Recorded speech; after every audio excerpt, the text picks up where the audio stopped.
Everyone মোৰ এটা mini ভ্লগলৈ আপোনালোকক স্বাগতম জনাইছোঁ। আজি আছোঁ কৰবী মাহঁতৰ ঘৰত আৰু ফেচিয়েল আৰু কিবা কিবি কৰাব আছিলে, সেইকাৰণে আহিলোঁ।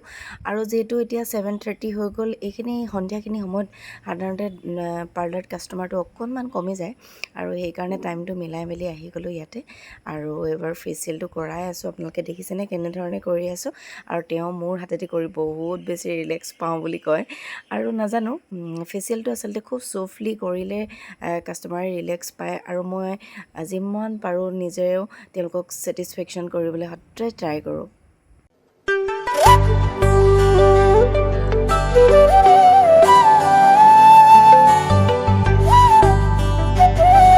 পাৰ্লাৰৰ কামবোৰে আচলতে বহুত বেছি পিটিকা আৰু আপুনি ফিংগাৰটো দেখাত আপুনি যিমান ইজি নিচিনা লাগিছে, ইমান কিন্তু কৰোঁতে ইজি নহয়, বহুত প্ৰেক্টিচ কৰিব লাগিব। আচলতে মোৰ বুটিকত আৰু দুযোৰ কাপোৰ আজি ৰেডি হৈছে। এইযোৰৰ ফুলকেইটা আপোনালোকৰ ভাল লাগিছে নে চাব দেই।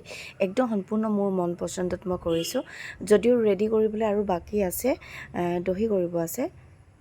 এইযোৰ ৰেড কাপোৰ আপোনালোকক দেখাইছোঁ। এইযোৰ কিন্তু আমি জেনেৰেলি যে বোৱা কাপোৰ দিওঁ, এইযোৰ কিন্তু বোৱা নহয় দেই, তেওঁলোকে কাষ্টমাৰে নিজেই দিছিলে মিক্স পাটত। আৰু ফুলৰ কালাৰ কম্বিনেশ্যনটো আপোনালোকৰ পচন্দ হৈছে নাই জনাবচোন। আৰু কাপোৰযোৰ ওচৰৰ পৰা যে ইমান ধুনীয়া লগা হৈছে।